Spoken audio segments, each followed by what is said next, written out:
Doctor Mir Jawad jar Khan, chairman German hospital को 14th president of India Ramnath Kovind के हाथों चैंपियंस ऑफ चेंज के खिताब से नवाजा गया। All over India Times ranking में जर्मन हॉस्पिटल को प्लेस किया गया है। Experienced German and robotic technology only at German hospital, Attapur, Hyderabad. Sach news के खबरनामे में आप सबका इस्तकबाल है। आज की सबसे बड़ी खबर आ रही राजस्थान से, जहां पर प्यार के लिए पाकिस्तान पहुंची अंजू भारत वापस लौटी। नसरुल्लाह से शादी करके वो फातिमा भी बनी थी। अलवर से पाकिस्तान गई अंजू अचानक हिंदुस्तान वापस आ गई। उसकी एक तस्वीर भी सामने आई है। करीब 6 महीने पहले ये भारत से पाकिस्तान पहुंची थी। शुरुआत में कहा गया था कि वो सिर्फ घूमने वहाँ गई है, लेकिन फिर उसने अपने पाकिस्तानी दोस्त नसरुल्लाह से शादी कर ली थी। नसरुल्लाह के प्यार में पाकिस्तान गई अंजू भारत वापस लौट आई हैं। अंजू वेडनेसडे को अटारी वाघा बॉर्डर के रास्ते भारत में दाखिल हुई। फिलहाल अभी वो BSF के कैंप में है। वहीं से उसकी पहली तस्वीर सामने आई है।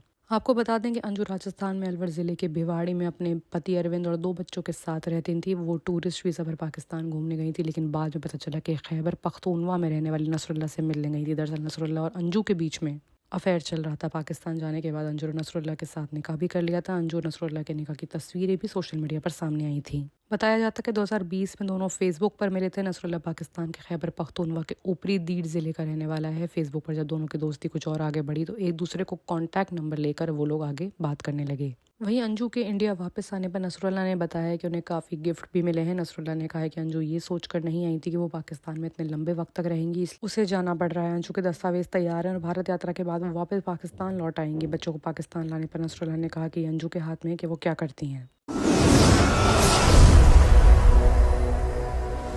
वहीं अगर बात करें दूसरी बड़ी खबर की, जो कि मंगलुरु ब्लास्ट केस में आ रही है, तो मंगलुरु में पिछले साल नवंबर में हुए IAS प्रायोजित प्रेशर कुकर विस्फोट केस में NIA ने तकरीबन 2 आरोपियों को गिरफ्तार कर लिया है। बुधवार यानी 29 नवंबर को चार्जशीट फाइल कर दी गई है। कर्नाटक के मंगलुरु में पिछले साल नवंबर में हुए इस्लामिक स्टेट प्रायोजित प्रेशर कुकर विस्फोट केस में राष्ट्रीय जांच एजेंसी ने 2 आरोपियों के खिलाफ वेडनेसडे को चार्जशीट फाइल की है। आरोपियों में से एक मोहम्मद शारिक, जो कि 19 नवंबर 2022 को एक ऑटो रिक्शा में प्रेशर कुकर ID ले जा रहा था और उसी वक्त उसमें अचानक ब्लास्ट हो गया। NIA का कहना है कि आरोपी ने हिंदू समुदाय के बीच आतंक फैलाने के मकसद से मंगलुरु के कादरी मंजूनाथ मंदिर में IED लगाने की योजना बनाई थी, लेकिन कम स्पीड वाला बम गलती से रास्ते में फट गया। इसको लेकर 30 नवंबर 2022 को IPC की धारा 120वीं और 307 विस्फोट पदार्थ 1908 की धारा 3, 4 और 5 के तहत मामला दर्ज किया गया था। NIA की जांच के अनुसार शारिक और सैयद ने एक ऑनलाइन कैलेंडर के साथ मिलकर खिलाफत स्थापित करने की साजिश के तहत ब्लास्ट की प्लान बनाया था। साजिश के तहत मोहम्मद शारिक ने प्रेशर कुकर IED तैयार किया था और सैयद यासीन ने ब्लास्ट के लिए पूरे इंग्रेडिएंट्स को प्रोवाइडेशन की थी।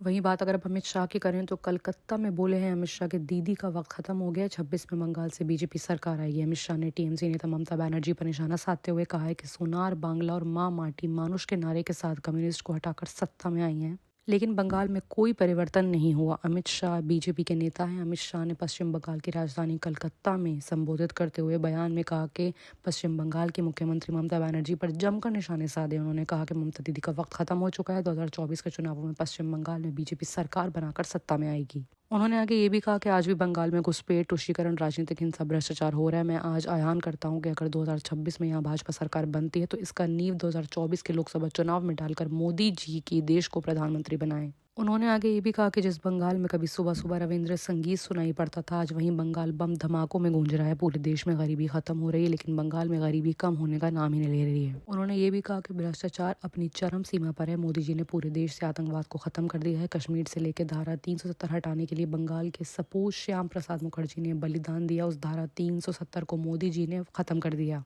उन्होंने आखिर में ये भी कहा कि नई संसद बनाई और देश के अर्थतंत्र को 11 नवंबर से 5 नवंबर तक पहुंचाया नरेंद्र मोदी जी ने। ऐसे में अगर भाजपा सरकार आती है तो बंगाल का काफी विकास होगा। वहीं बात अगर गुजरात की करें तो Gujarat high court loud speakers के ऊपर जो है वो HC का बयान आ रहा है। हाई कोर्ट ने बयान दिया है कि मस्जिदों में होने वाली अजान लाउड स्पीकर के जरिए दी जाती है। इसके खिलाफ गुजरात हाई कोर्ट में याचिका दायर की गई थी। ऐसे में HC ने सवाल कराया कि सुबह 3 बजे से ड्रम संगीत के साथ मंदिरों में होती है आरती, क्या उससे नहीं शोर होता? मस्जिदों के लाउड स्पीकर बैन करने पर याचिका में हाई कोर्ट की तरफ से बयान आ रहा है। लाउड स्पीकर पर देश के कई राज्यों में खूब सियासत हुई है। इसे लेकर कई अदालतों में मुकदमे भी दायर हुए हैं। इस बीच गुजरात हाई कोर्ट में भी एक ऐसी ही जनहित याचिका पहुंची जिसमें मस्जिदों पर लगाए गए लाउड स्पीकर को बैन करने की मांग की गई थी। अदालत ने ट्यूसडे को इस याचिका को खारिज कर दिया। हाई कोर्ट ने कहा कि मस्जिदों में अजान के लिए लाउड स्पीकर का इस्तेमाल कोई पॉल्यूशन नहीं फैलाता है। गुजरात हाई कोर्ट के chief justice justice Sunita Agarwal और जस्टिस अनिरुद्ध पी माई की पीठ ने याचिका को पूरी तरह से गलत बताया है। उन्होंने कहा है कि इस बात को कोई नहीं समझ पा रहा कि अजान देने वाली इंसान की आवाज़ कैसे किसी को तकलीफ दे सकती है। इस याचिका को बजरंग दल के नेता शक्ति सिंह ज्वाला ने दायर किया था। उनके अलावा लाउडस्पीकर के जरिए होने वाली अजान की वजह से नॉइस पॉल्यूशन होता है, ऐसा लोगों ने इल्ज़ाम लगाया था, लेकिन ऐसे में उनकी याचिका को खारिज कर दिया गया है। मंदिर पर भी अदालत ने सवाल उठाया। उन्होंने बोला कि क्या मंदिर की आरती जो 3 बजे होती है, क्या उससे नॉइस पॉल्यूशन नहीं होता? क्या आप कह सकते हैं कि घंटे और घड़ियाल का शोर केवल मंदिर परिसर में ही रहता है? क्या ये मंदिर के बाहर नहीं फैलता? बाकी की तमाम खबरों के लिए देखते रहिए सच न्यूज़। जर्मनटन super speciality hospital, doctor Mir Jawad jar Khan, senior experienced orthopaedic surgeon, bone fracture, joint replacement, hip replacement और स्पाइन सर्जरी कामयाबी से अंजाम दे रहे हैं। इसके अलावा neuro surgery, cardiology, gynaecology, dental, general medicine, dialysis और फिजियोथेरेपी जैसे शोबाजात में इंतहाई कामयाबी के साथ वाजबी फीस में इलाज किया जा रहा है। शेयरिंग और प्राइवेट रूम्स, अस्पताल में 24 घंटे MRI, CT scan, 2D digital x-ray, ultrasound, operation theatre, ICU और लैब की सहूलत दस्तयाब है। आपकी उम्मीदों के ऐन मुताबिक जर्मनटन super speciality hospital, pillar number 150, Attapur, Hyderabad.